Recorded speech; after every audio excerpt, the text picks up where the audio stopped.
The most craziest moments in F1 history. Yesterday, I've decided to check F1 video, and I am very curious to learn more about F1. Today, I've decided to watch F1 craziest moments. Yeah, in the race. I assume it's things that happened during the race, or no, I've not watched the video, but yeah, my name is Baraka. If you're new to my channel, subscribe, and yeah, comment below if you want me to check any video that you want. Subscribe to my channel, leave a like, thumbs up, and let's jump on this reaction. Craziest moments in F1 history. Oh, we got the fuel hose on Kovalainen's car. Oh, there was a fire in the pit lane as well. That's very dangerous when I talk about fuel. Oh dear, Roman Grosjean! And first, we got the moment when someone invaded the track mid-race. We've got a lunatic on the track down the hangar straight, 160 miles. That's just the same as the stop oil people that walk everywhere with banners blocking roads. The same thing. There's no difference. No regard for safety or Miles an anything. hour. Safety car out, of course. The drivers, oh my word. Man, this priest went crazy. But what's even crazier is the moment when a Red Bull car went flying up in the air. At the 2010 Chinese Grand Prix, Toro Rosso driver Sebastian Buemi got in a terrifying crash when heading down the back straight at Oh, look at the 180 guy miles that per hour. total. Like the wheels came off. Luckily, Buemi escaped the crash and nothing major happened.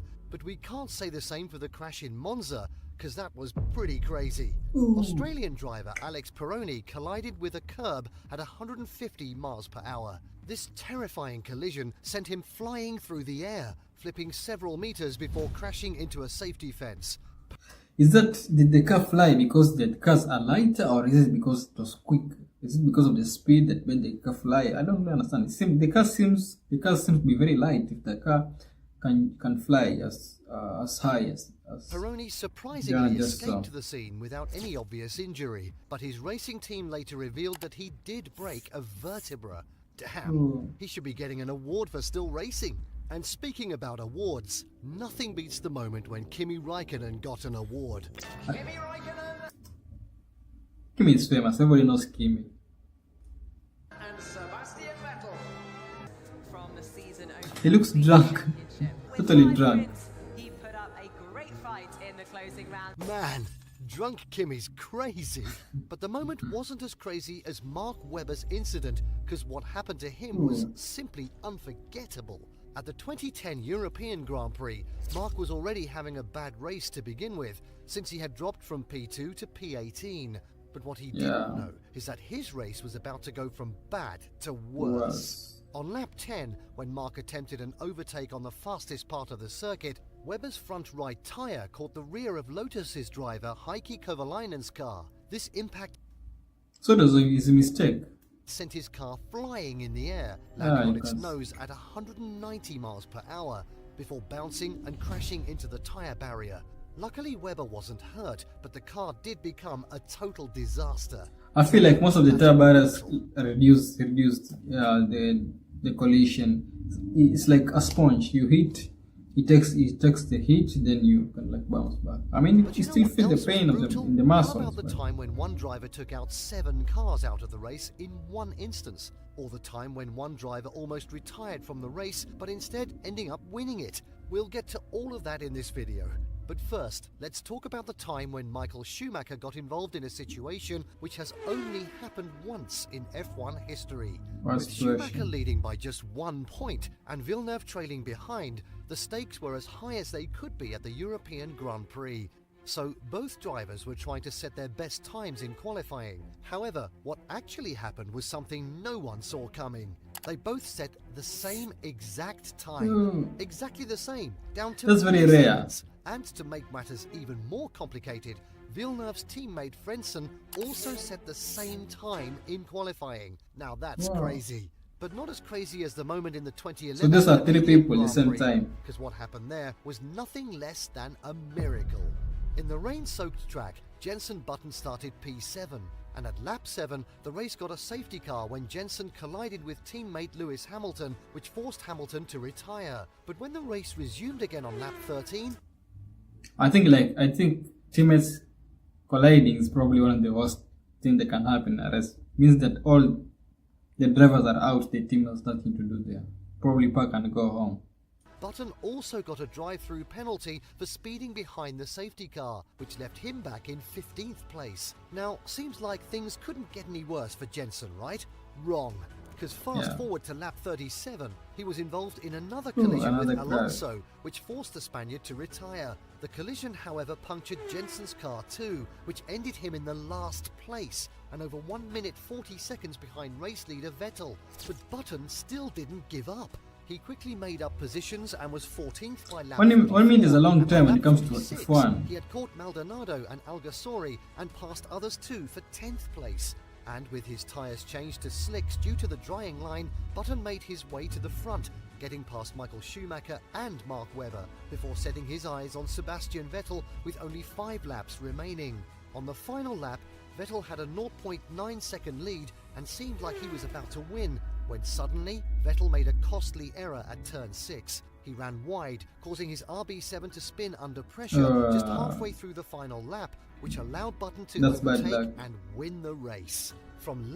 So the guy had a lot of bad luck but still won. That's good driving. Seems like he has skills now.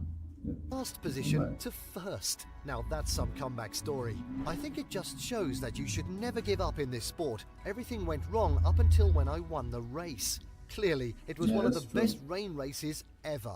But while rain helped Jensen's race, we can't say the same for Lewis Hamilton, because what Lewis Hamilton is very famous. and others in European GP was simply ridiculous. After the start of the race, Nürburgring suddenly got hit by a huge rainstorm, and soon it became so unbearable that drivers couldn't even control their cars anymore. Jensen Button was the first to spin off the track. Then there goes Lewis Hamilton, then Adrian Sutil, then Nico Rosberg, Scott Speed, and Vitantonio Liuzzi.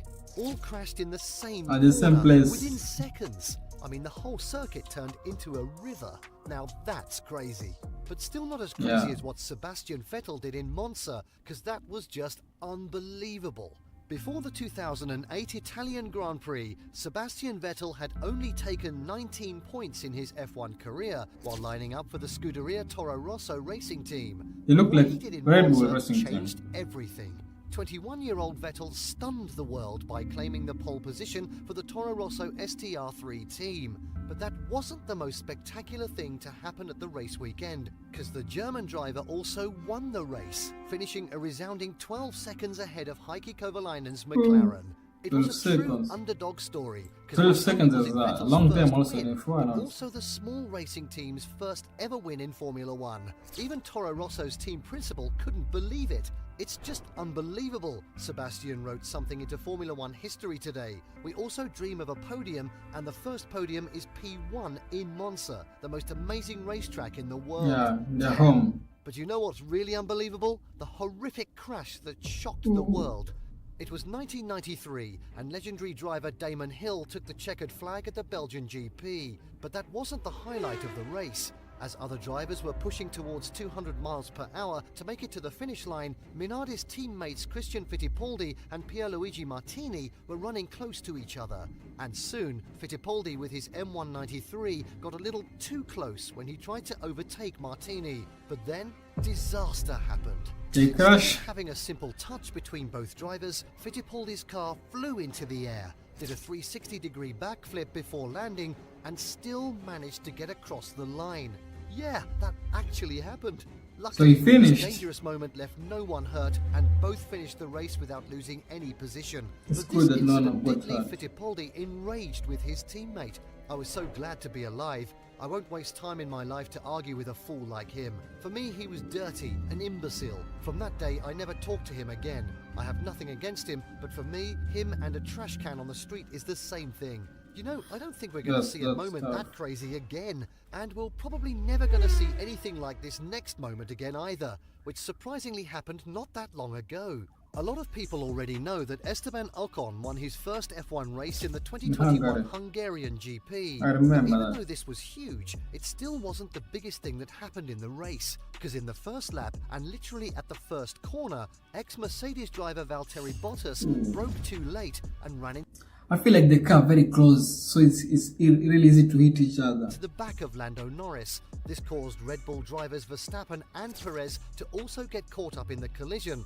So 4 cars collided in one instance. But that wasn't all, because Aston driver Lance Stroll also made a mistake, colliding with Leclerc, who then smashed into Ricciardo's McLaren. All of this happened in the same Just a one chain corner reaction. at the same time. Now that's just crazy. And because of this, the race was obviously red flagged. But what's interesting is that before this incident, all the drivers were racing on intermediate tyres. But at the time of restart, the track had already dried out almost instantly. So at the restart, all the drivers pulled into the pits for a fresh set of slick tyres, except one, Lewis Hamilton. This made Hamilton the only one starting the race on the starting line, while the rest lined up in the pits. The only one. I mean, what a bizarre moment. But as bizarre as it wasn't crazy enough as what Ayrton Senna accomplished, because what he pulled off in Brazil was simply unbelievable. Ahead of the race in 1991, Senna claimed pole position, outrunning the Williams duo of Riccardo Patrese and Nigel Mansell, teammate Gerhard Berger, and Ferrari's Jean Alesi and Alain Prost. Senna even had a perfect start to the race, sprinting away ahead of the rest of the drivers. However, after Senna pitted, Mansell cut his lead to just 7 seconds and was closing in on the Brazilian. And to make matters worse, Mansell's conviction to win grew even stronger when Senna's gearbox began to fail as he lost the 4th gear, and by lap 60, Mansell cut Senna's lead in half. But luckily for Senna, at the 61st lap, Mansell had his own gearbox issue as it slammed into neutral, then second, which ultimately sent the British driver into a spin and out of the race. But at the same time, Senna quickly lost all the gears as well, except the 6th, with Williams' Patrese hot on his tail. But how does somebody drive with no gears? I don't understand. somehow, in an unbelievable way, Senna maintained the 6th gear till he crossed the finish line 2.9 seconds ahead of Patrese, which earned him his first home race win. This race was so difficult for Senna that the pain of trying to keep the car under control even caused him to develop muscle cramps. And it was so severe that he literally had to be lifted from his car and even needed support to stand on the podium. Man, 6 gears, the car's going very quick. You know a what lot else of was brutal? G-force, so you struggle a lot trying to keep the car in control. I understand. Seems like the The video most is devastating crashes that happened in F1, like one crash that Verstappen caused, which ended up destroying an F1 driver's career, or another crash which was so unbearable that it even bankrupted the... Yeah, this is probably a reaction, the next reaction. Anyways, if you like the reaction, F1 is so fascinating, man. The cars, the technology, the way they drive, the speed. No, I think I'll get deep into F1 to understand the sport. Anyway, if you like the video, comment below, subscribe. My name is Baraga. Welcome to my channel and see you next time.